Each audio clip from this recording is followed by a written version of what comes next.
Ano siya guys, nag-house visit mi diri sa akong igsuon sa Kapitan Juan. Yan, mga pita. Daghan kay siya flower guys. Tsak. Tugnaw kay diri guys pag gabi. Pag gabi lami kay mong tulog tungod sa katugnaw, murag na aircon.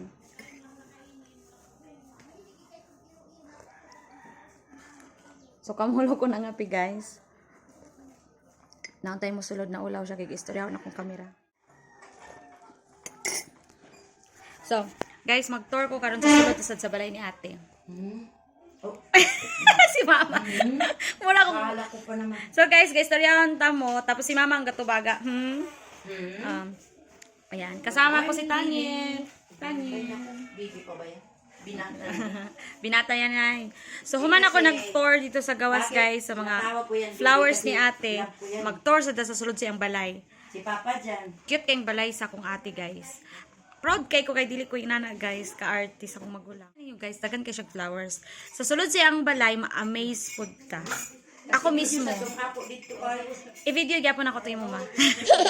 Ingon gani ko nga busag ingan lang si Ate Bulak sa Bulak and Dagnay. Ang pangalan sa akong ate is Sharon Rose. Sharon Rose. Iyang nickname is Bulak. Tungod kay si Mother Lags mahilig og bulak. Ayan ang olo-olo sa tanan. Dito sa among balay, napay siya daghan flowers. So, pero napay may ibang hilig pa siya kibali ba. So, ang isa niya kahilig guys yung pag-collection og mga toys o mga figurine, ganyan. So, cute kayo. Mahilig sa dog. So, parang kami ata magsuon mahilig sa dog. May ina ko. Si kuya, marami siyang dog dito sa taas. Nga mga expensive. Expensive. Ako, ina ko kay mura kong afford at imanon. Okay, na ako ina kay sayo naman to, timan si ina. So, ilang mga dog is medyo expensive, pero ako ina ra ko. So guys, naikon si Ate Dia atong tanawon karon. Mga pisa ko kay sige kog tuyok-tuyok dito ganina sa flower. Oo, lain akong gabation.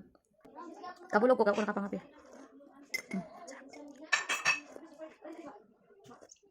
Wait lang, magpatiwas ako kape. Ayan na, it's time. So guys, simulan natin dito. Meron si ate ditong pa Christmas ball. I don't know, Christmas ball ba tawag nito? And then, ayan, meron siyang character ni Mickey Mouse dito. May pa-Dalmatian doon sa unahan. Ayan, may pa-flower na naman dito sa loob. Mahilig talaga sa bulaklak. Ayan, tapos, so pretty ng mga doll.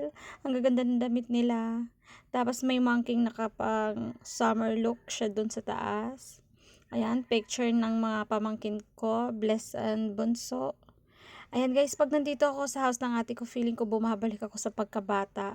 Dahil tignan nyo naman, ang dami niyang mga toys. Ayan, ganda ng mga collection niya. Kahit saan ako tumingin, may mga makikita kong baby doll. And then, ayan, yung mga collection niya iba, Kahit saan ka tumingin guys, dito sa loob ng bahay niya, may mga makikita kang figurine, tapos mga baby doll.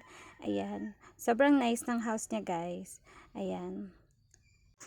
So alam niyo guys, since biglaan lang yung pag-uwi namin dito at pag-visit sa house ng ate ko, ayan, so napaka short lang yung time na nandito kami, kaya hindi ko na nabilang kung ilang piraso yung mga collection ng ate ko.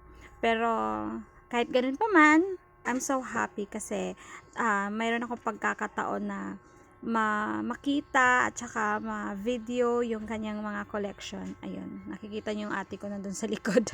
Busy siya. Ayan.